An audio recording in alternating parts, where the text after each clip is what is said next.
जब से देवर्षि नारद बोल करके गए हैं, भगवती अपने महलों से उठी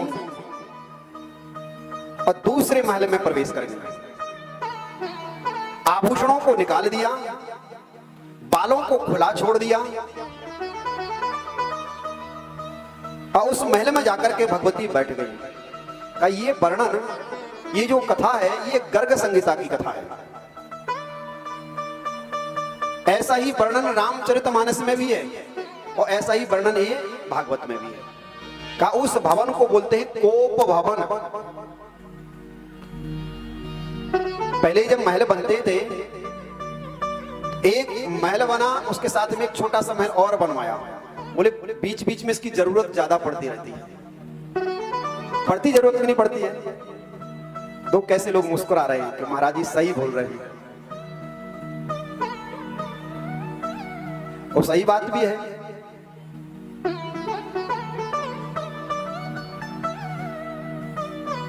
हमारे गुरुजी कहा करते हैं, ये सही बात है। जब बोले मैं छोटा सा था और जब देखा कि घर से बहन बेटी की विदाई होती है, और जब बहन बेटी की विदाई होती है, बोले अभी तक तो मां के चेहरे पे कुछ भी नहीं था, और जब विदाई होने लगती है तो ऐसे वो रोना शुरू करती है, ऐसे रोना शुरू करती है कि वो आंसू ना जाने कहां से इतने आंसू आ गए, और जब भी वो चली जाती तो आंसू समाप्त। बोले गुरुजी कहते हैं ऐसा लगता है कि मानो जैसे नल की टोटी हो, किसी ने खोली हो और फिर बंद कर दी हो। तो जब ऐसी स्थिति होगी तो फिर कोप भवन का निर्माण तो कराना ही पड़ेगा ना, कि घर का सारा जो वातावरण है वो वातावरण दूषित ना हो।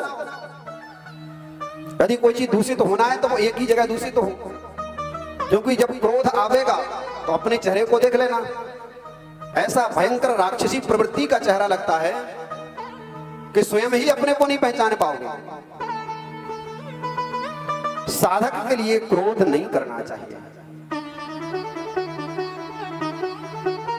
भक्त के लिए क्रोध नहीं करना चाहिए।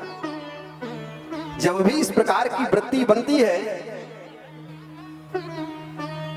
5 से 10 मिनट आप मौन रह जाओ, कुछ मत बोलो। और जिस मैया के बारे में मैं चर्चा कर रहा हूं, उसकी भी यही वृत्ति थी। जब कोई कुछ बोलता था ना, और यदि कभी क्रोध आता भी था, तो वो सुबह से लेकर दोपहर तक एकदम मौन हो जाती था, कि ना बोलेंगे ना कुछ होगा। आज भगवती अपने महलों में उस कोप भवन में चली गई। भोले बाबा जब पधारे, देखा कि भगवती महल में नहीं है। नंदी आदि गणों ने बतलाया, बाबा मां तो इस समय उस कोप भवन में। भोले बाबा पहुंचे। अब कोप भवन में जाने का मतलब ही कुछ है, दूसरा है। संभल करके तैयारी से पहुंचे। देवी क्या बात है, क्या हो गया? मेरे से कुछ गड़बड़ी हो गई, क्या हुआ है बतलाओ तो सही।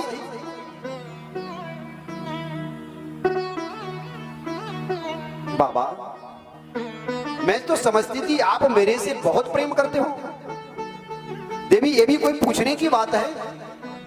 करता नहीं था, मैं कभी भी करता हूं, आगे भी करता रहूंगा। बाबा आप अपने ध्यान के मन की छोटी सी छोटी बात मेरे लिए बतलाते थे। बिल्कुल जरूर बतलाता था देवी, पर बाबा आपने कभी इस बात को मेरे से नहीं बतलाया कि जो गले में आप मुंड की माला पहने हुए, क्यों पहने हुए? भोले बाबा हर्षित होते गए। बोले भगवती इतनी सी बात?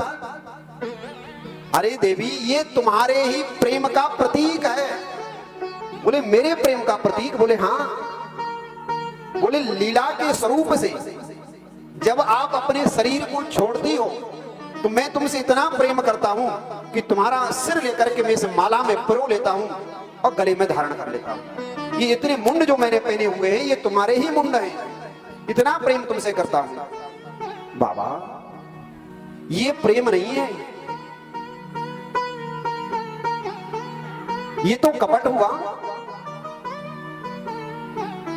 आपने ऐसी कौन सी दवा पी रखी है, औषधि ले रखी है कि आपको अपना शरीर नहीं छोड़ना पड़ता है और मेरे को बार बार शरीर छोड़ना पड़ता है? भोले बाबा मंद मंद मुस्कुराने लगे। बोले देवी, मैंने एक ऐसी दवा को पी करके रखा है कि जिसके कारण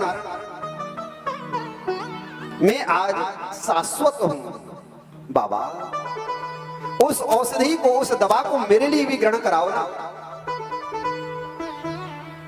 भोले बाबा ने कहा, कैलाश से सुदूर थोड़ा सा और ऊपर चलते हैं। हिम से आच्छादित है, चारों तरफ बर्फीली हवाएं चल रही हैं। भगवती, आज जो मैं तुमको ये ज्ञान देने जा रहा हूं, यह ज्ञान गुप्त है।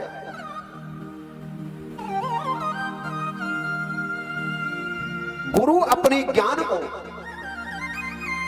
पात्रता देखता है कि साधक कौन सा पात्र है, उसके अंदर पात्रता लेने की है भी कि नहीं है, ग्रहण करने की शक्ति है भी कि नहीं है।